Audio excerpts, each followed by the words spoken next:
everybody. It's the Z-Lord podcast. How you doing? It's kind of There's Carter on our flat drum. a lot of humidity in the air today. You can hear it. And I'm teZa. And together we are once again exploring the inner and the outer adventures from our beautiful hearts to your hearts. May you have a beautiful moment with us. This topic has been confusing for me to grasp, so I'm going to let Carter introduce it because I'm kind of sitting here like, whoa, how are we going to talk about this? So, Carter, take it away. The topic is, how do we accept and have a life and have a happy, embracing life when something has happened that we don't like? And like an example would be this recent political situation that is now different than it was a couple of weeks ago, because we didn't know what was happening then, and we were all talking and trying to make it happen the way we liked it. But now we have a result, and so half the people are happy about it, and then the other half are not. And so I was hoping that the fact that it's a fact, that some of the rhetoric would tone down. It hasn't but at it all. certainly doesn't seem like it has. People are still pissed off, and we're going to continue with this anxiety and anguish and anger and people proselytizing their point of view and not accepting or loving the other side. And I think that's a mistake. Okay, so my first reaction to that is there are people who choose to live in fear. There are people who choose to live in the state of love. I keep my life pretty simple. I try to choose love all the time. And when I accidentally fall into the fear factor, I get real uncomfortable and angsty, and I don't like it. I try to get out of it as fast as I can. So I see that as being the crux of the matter. The crux of the matter is there are some people who just cannot see that what has happened, whether it's this big thing like an American presidential election or a little thing like not getting the right, washing machine delivered. I mean, there are so many ways in life that we get upset because things didn't go our way or things are just more complicated. But yet everything works out if we just take things slowly and we have good attitudes and good humor. Well, I wouldn't say things would work out, didn't work out in Hitler's Germany very well. Well, see, everybody keeps talking about Hitler. Like, I'm so sick of it. Me too. Well, it's bullshit is what that is. It's but bullshit. That's it's just propaganda. newspaper stuff. But I don't see any correlation whatsoever. There is a correlation. Wait. Except the correlation is everybody says, well, nobody knew what they were getting into when Hitler arose. So I'd like to not dismiss it by denying that people are hung up in that, but I just think it's ill-founded. And whenever anybody that I know starts talking about it, I said, this is 2024. That was 1930-something. We have so many tools, so many information like bots, I mean, nothing like that can happen again. People are they choose to live in fear. That's the way I see it. It can certainly happen again, and where every age has got a new danger. But the political thing is interesting because it's a very low level exercise. The whole political thing is fraught with people's opinions and people's misunderstanding of how things work, like the economy works and the identity stuff works and prejudice and racism and all these things. So many. But they're all subjects, fraught. Yeah. The political sphere is fraught with a low-level opinions and anger about this kind of stuff that gets frothed up, and so it's a good subject to talk about because the real thing, how can we elevate it? How can we elevate it? Because it's a low-level thing. We want to elevate the subject. And it can, right. Yeah, we want to try to So do let's that. change the subject to a much more difficult one, which is the death of my friend. Oh. And so Sadness. my friend had an accident, and he went from being a vibrant leader and a wonderful human being and one of the kindest, loving, most kind of a spiritual, prayerful person with a beautiful family, all prayerful, wonderful people, just exhibiting and exuding kindness to the world, to everyone. He had an accident, and in 2 weeks, he fell and broke his neck, and he became paralyzed, and he died, and just out of nowhere. So. Well, they chose to pull the plug. So they chose to pull the plug. Well, we don't know this, but we know that he died, and we know that that this is infinitely more shocking than some presidential candidate winning and the other one not winning. So it's a much deeper, more profound. And so how do we deal with that? Because we're talking about how can we get away from that and feel that the world is okay somehow, or just with in that kind of a situation that just came out of nowhere, and all of a sudden, boof, he's gone. Somebody who influenced all. But so my thinking is this. Excuse me. Everything is a function of how we think about it.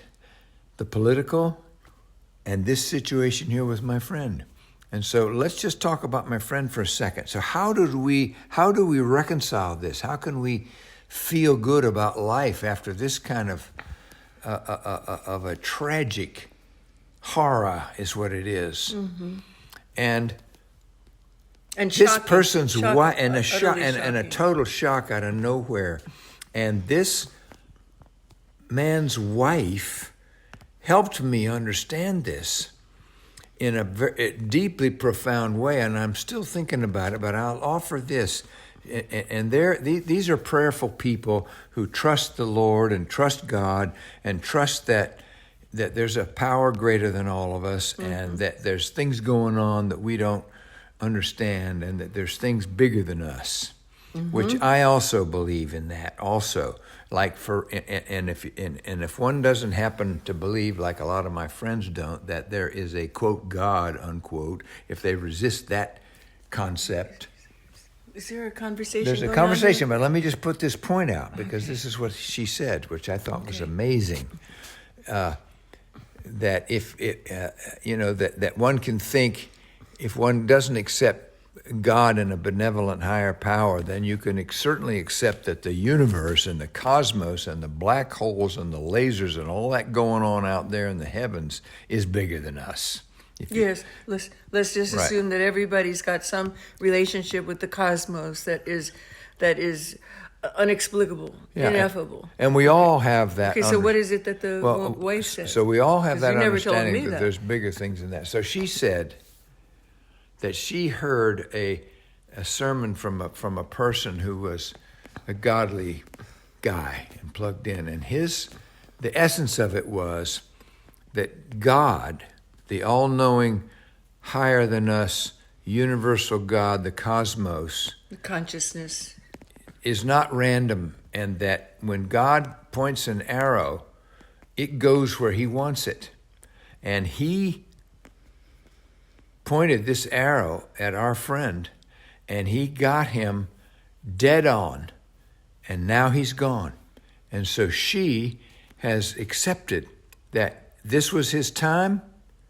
For whatever reason that I don't understand, this was the choice of the universe and the cosmos. We're all going to die. We're all in some event that's bigger than all of us. Sooner or later, we're all going to go down this path.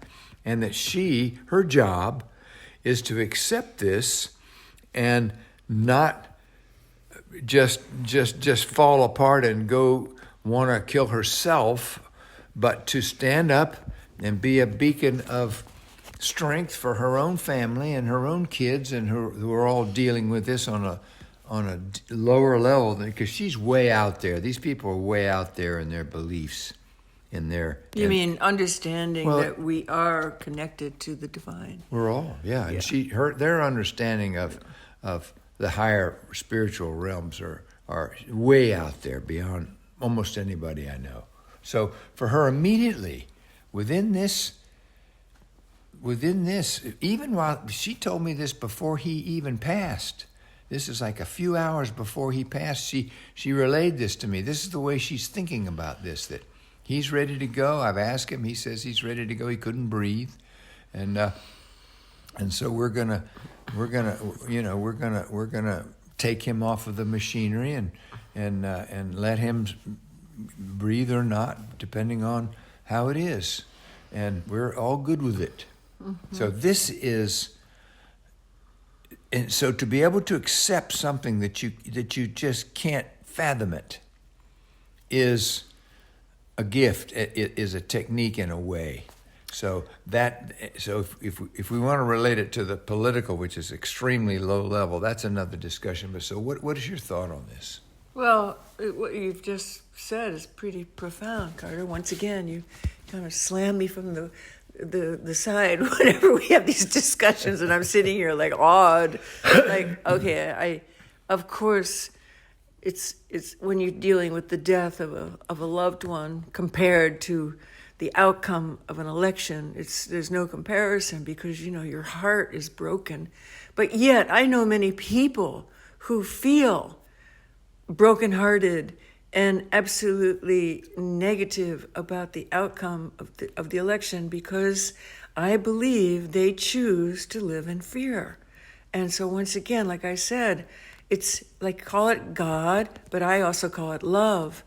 And fear is the opposite of love. When you're in the state of love, you trust and you accept, even though it's hard and you get tested continuously over and over. Life is just filled with all these little tests. So to live in the state of love takes practice, and it takes trust. And sometimes you have to go against what everybody else is saying or feeling or, transmitting. I mean, I almost cannot open certain apps that I look at from my news source.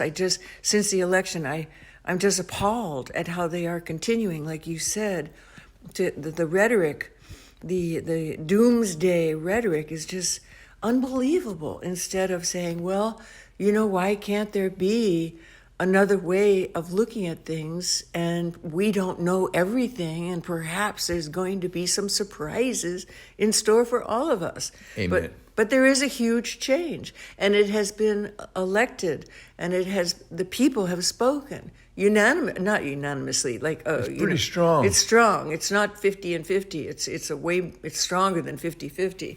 It's the largest difference in 36 years or something like that. It's a long, it's more of a mandate now than anything in the last 36 years, and it's very interesting. Let me offer this. Well, wait a minute. I want to finish my thought. I myself, I'm going to reveal it here. I voted not for a person.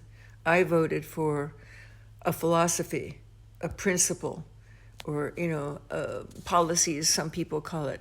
For the first time that I voted, because sometimes I just haven't been able to vote in certain times of my life, I left America. For those of you who are following this podcast, some of you know I left America because I really have a problem with politics. And so here I am. I've been married to Carter for 33 years, and I have voted since I've been married to him, because I now am a more emotionally, stable person. Before I was not. I was filled with troubles, and my solution was to run away. But in this particular election, I did not vote for a person. I voted for concepts and policies and philosophies, and I feel good about the vote that I did.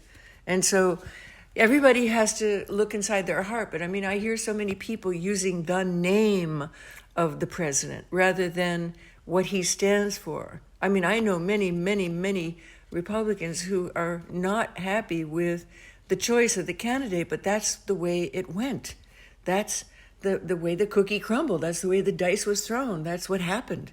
And it's not like King Donald, It's like he represents a thinking, and people have been pushed too far to the other edge. So I just wanted to put that out there, that that a lot of people were not gun-ho about certain things in this election. It was a hard choice for many people, Well, myself included. Clearly there are deficits. There were deficits on both sides, and clearly it was a matter in many people's cases of just trying to pick the best of a bad situation and go that way in hopes that things will get better.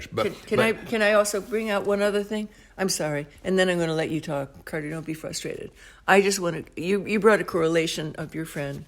I would like to bring one other correlation, because there might be people listening who are not political. I don't want to turn you off, but I can bring this same situation of really struggling with different concepts, but the truth is it's a matter of love versus fear. So in my spiritual journey, I aligned myself with a wonderful teacher, the best teacher I could find, and I studied with this teacher and this group, this international group of really ancient studies from scriptural sources and whatnot. And so for 30 years, I was deep into this knowledge and happy about it. And then it came to light in my awareness, because it had always been there, but I just had not been able to see it, that there was a sexual scandal attached to this group. And I myself was a child of incest, and I just cannot abide being involved with something that has peculiarities in the sexual realm, because to me the sexual and the spiritual are so connected that if you don't really define and differentiate which way those energies are going, one can really live a life that's very confused and make wrong decisions. So at one point, I had to choose to continue with this wonderful teacher who had this tainted affiliation that was sexual, and I chose to disassociate. But in my heart of hearts, it was not an easy decision. There were people that I talked to who said this and they said that, right? It was almost like the political thing that was going on. And yet I contemplated it for well over a year, maybe longer. And then I came to the decision that I had to stand up for what to me was love, living in the light, to not have any shadows or taintedness about my spiritual path. And I disassociated. And from that day that I did that, I feel good, I feel clear, I feel I did the right thing. And I feel very similar to what this situation that the entire nation and maybe the whole world is going through with the outcome of the United States presidential election. So I just wanted to say that. Okay. Well, you had to accept the truth of what happened, and then you had to make a decision on how you're going to associate yourself, plus or minus. But you were able to do it without judging and pointing fingers and yelling and screaming at the side that you thought were wrong. You just disassociated yourself with it and let the authorities deal with however they're going to deal with it. And as long as nobody's getting killed, and then you don't have an obligation necessarily to go stand on the front line of the battle and protect with a gun. Now, in the political thing, it's intense, but in our country, we have an experiment going on in this country that's never gone on in the history of the world. This whole United States thing with our struggling back and forth with our democracy and the way that we do things and the messiness and the difficulty it is and the length of time it takes for these things to move back and forth. And we slowly do something and then it goes too far one way and then we bring it back and then it goes too far the other way. And so we've got this back and forth going on all the time. But there's one major thing that's different now, and maybe it's always been this way because we have newspapers now and we have the internet now and we have much more understanding of what people really think, because everybody gets to say what they think on the Facebook and the Instagram and everywhere you go. Everybody's giving their opinion, so we know how strongly people feel. But the one thing that I see that we can each do, which is lacking terribly, is that we need to, that, in my opinion, loving our countrymen is something that each one of us can do. And loving somebody who believes fervently in the other side is important and paramount for me to do and to accept, because these are 50% of the people have a different thought about this than I do. And my 50% have a different thought than they do.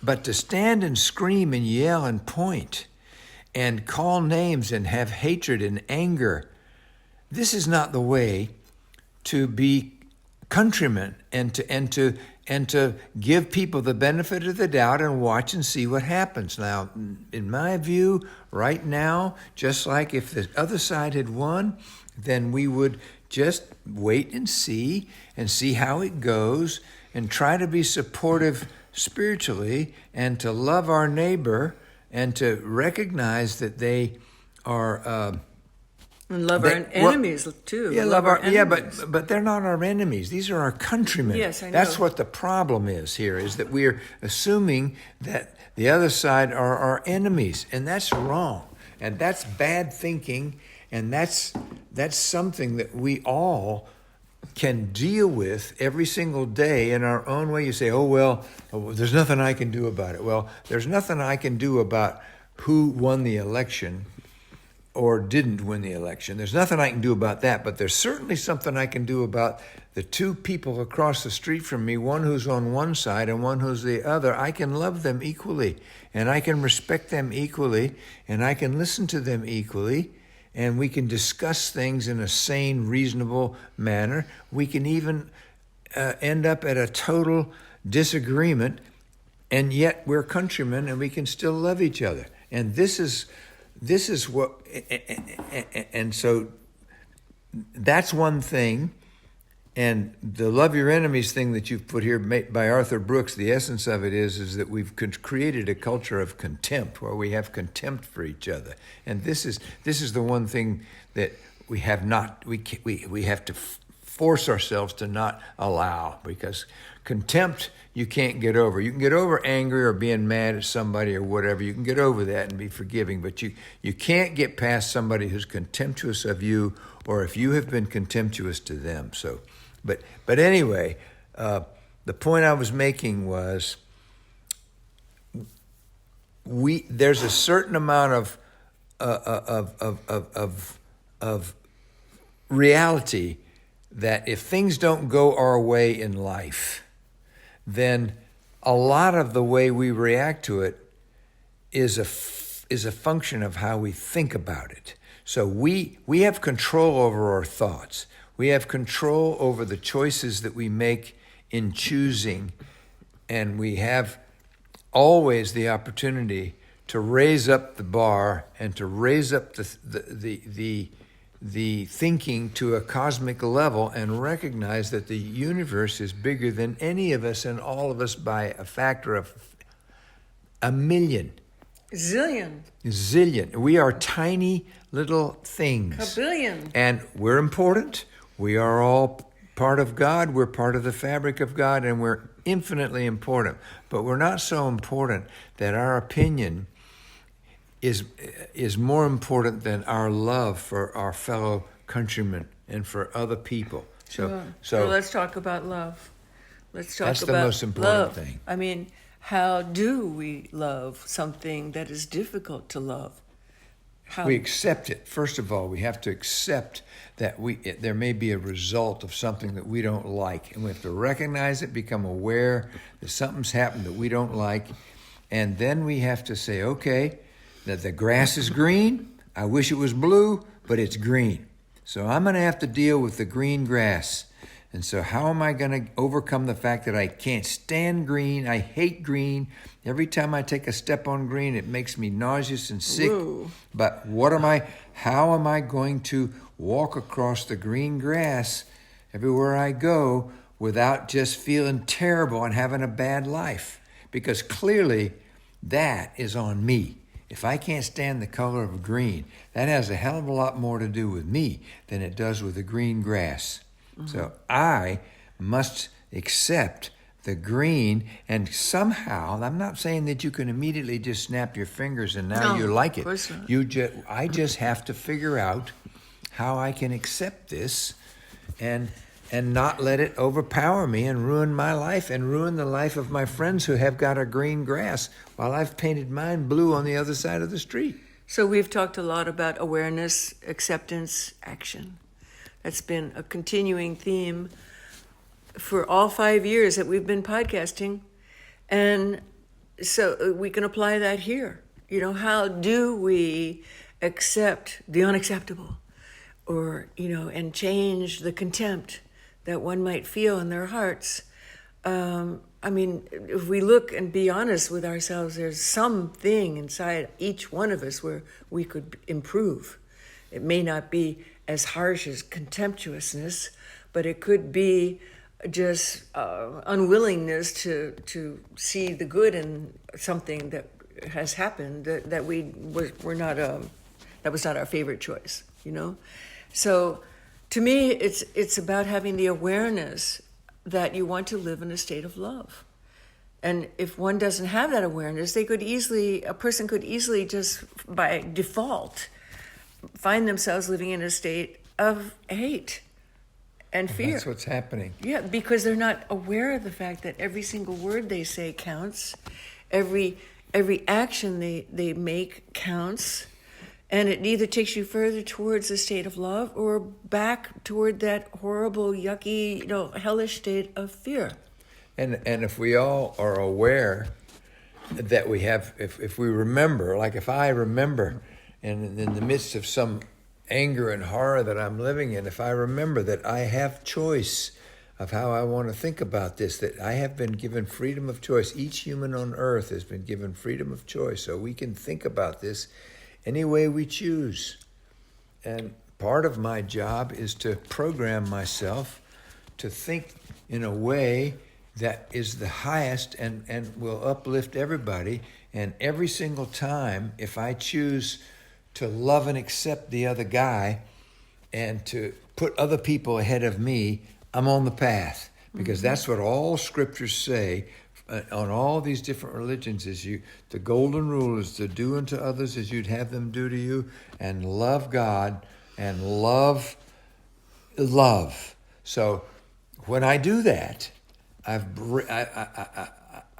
can't go wrong. It doesn't mean I'm doing it right and that I know how to love, but if I'm trying, 90% of it is in the trying. And all religious teachers will say that and recognize that it's in the trying, Yes. It's in the attempting, and it's not in the succeeding necessarily. It's in the doing and the trying. Yes. And there's the wisdom. That's the way to deal with it. It's like my friend's wife who says God shot the arrow at him and he hit him perfect. And so this is his. Is she going to hate God? On the contrary, she loves God even more. And that's wisdom. That's true wisdom to be able to accept and say, well, and now I'm going to have a different life. I'll be seeing him soon enough on the other side in another 10 years or 1 year or 2 minutes or 15 years. It doesn't matter. Yeah. In the meantime, I'm accepting what the universe has given us, and I'm not hating God. I'm not going to say, why me? Why him? How can this be? It's not about that. You can say, how can this be? But that's food for thought. That's food to ponder. And how it can be is, one thing, how it can be maybe is, that's the way the universe chose. And we're all going to die, every damn one of us. And each one of us is going to be in this situation. And so it's mystery.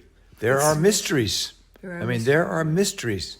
And I can choose to honor the mystery and try to, but love is no mystery. If I can love, and if I can put the other guy first, even though I don't want to, I can never go wrong doing that. And it doesn't mean I necessarily want to, I necessarily like it, but that aligns me with God and with Jesus and with the Christ consciousness and with all the Buddha and nature and whatever one the Hindus one source and is. the Muslims and everybody every religion is the same, that putting other people in front of us, ahead of us, and being the servant. That's the way.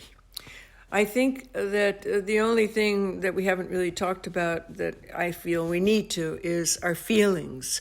I think that feelings are very important as signposts, as indicators, as barometers, and to be in touch with one's feelings is so important in order to know that you can choose to be in a state of love and therefore experience happiness. And so if you are out of touch with your feelings for whatever reason, either they're too painful, you'd rather not go there, or perhaps you have an addiction to either alcohol or drugs or some kind of nullifying feeling medication that you have decided you would rather live with rather than deal with life's challenges and difficult feelings, well, you got to start somewhere. So for me, I mean, as a recovering alcoholic and addict, I mean, I had to go from a place where I just numbed myself for years into a place where, oh, what are these things? What is this weird feeling I have? These are feelings. And feelings, I've thought a lot about, Carter, and friends who are listening. Feelings are definitely indicators from the divine, from the consciousness, from the cosmos, whatever you want to call it, that can point us in the right direction. And when our feelings are uncomfortable, that's not just a terrible thing. It's like a little nudge saying, hey, it's a clue. You can change. You can make some other choices. And to not pay attention to these feelings usually gets a person deeper and deeper and deeper into the mire of being fearful and even paralyzed with the ability to change. I mean, I remember times in my life where I was so filled with fear, I couldn't even move. I would just crawl into a fetal position and cry because I was, that's the state of my mind. And I'm talking as an adult, coming into recovery years, coming into the stage where I embraced my feelings and did not run from them anymore and didn't judge them as bad. And so what I'm trying to say is, folks, if you have bad feelings about what happened in the election or what's happening in your own personal life or whatever you have some bad feelings about, really go into those feelings and have a dialogue with them. Yes, and also and say, what can I do to change? What can I do? What can I do to change my feelings of contempt for my fellow countryman who thinks differently than me? But it does not mean that you must change how you think about something, because you're valuable and I'm valuable, and each one of us have our opinion on what we think is the right way to live and to govern and to act and to policies to have. And we should, each one of us, hold fast to what we think and question it all the time and try to articulate it in a way so that we can pass on our understanding to the next guy who disagrees with us, but do it in a way that they may be able to accept, which is usually listening to their point of view first and taking what they have to offer us and then articulating our understanding of it back. And hopefully, by honoring them by listening, they will honor you back by listening. And guess what? They will get better and more well-rounded, and I will get better and more well-rounded. I learn from people that have a different attitude about things than I do. I don't necessarily agree with them, and they don't change me, but they do some change me because, these are universal truths, and they're not, like maybe somebody's thinking about it from an economic point of view and somebody else is thinking about it from a human and cultural Or point of view, environmental. or an environmental point of view. So you know, these are not, they're not exclusive. These are all part of the whole thing, and sometimes I should think about more about one thing than the other, and having relationship with someone who sees it different than me helps me. And so all of these things, it's important to say what you think. You are important. What you think counts, and you should not waver from your truth, but you can waver from anger, and you should waver from hatred and anger and contempt and looking down your nose at somebody, or having elitism, or pointing your finger and blaming. This we all must run from, because it's destroying our country, it's hurting us, and this we need to avoid. But we don't need to avoid what we really think, because that's important and it helps the country. For you to stand up for what you think, we need that, and we need what I think, and then I need to be open to be able to modify my thinking from, you know, and make those choices. So, And just also one thing I think about, having lived outside of the country for a decade, this is a beautiful country. I mean, I don't care what anybody says. I mean, if anybody is disgruntled with it, please leave and go be an expat and find out what it's like to live under another system. And believe me, you will appreciate what the American democracy is all about in a whole different way than anybody could try to tell you. And so, as sloppy as it is, it's great. As dysfunctional as it is unique, and it is beautiful the way it works.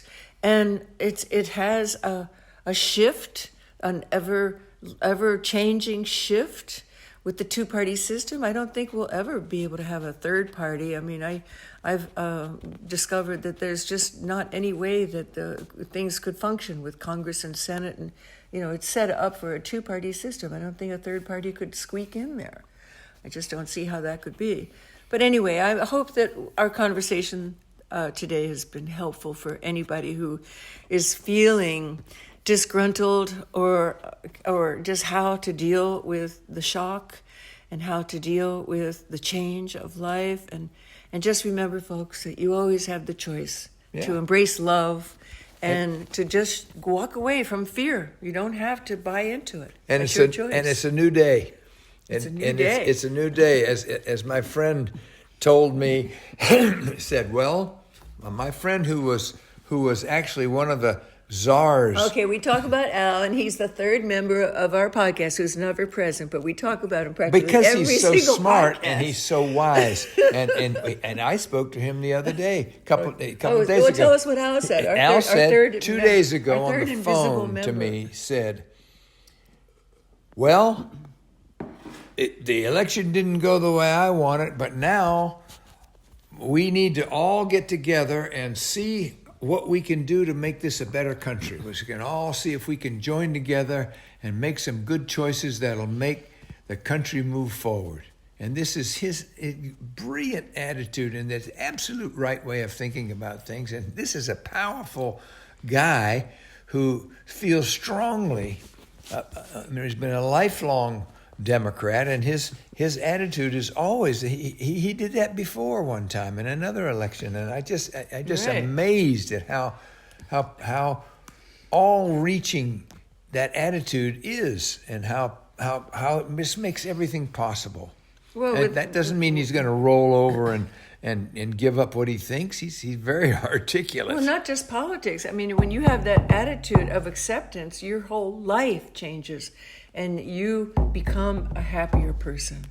You are embracing love and not fear. So right on, Al Burson. Right on, We Al love Burson. you. All right. Okay. Om Here Namah we go. Shivaya. See you next time. And if you need a little slice of love, we have it for you. We love you. That's about you. You're a love bug, baby. I'm a love bug. See you later. Bye-bye. All right.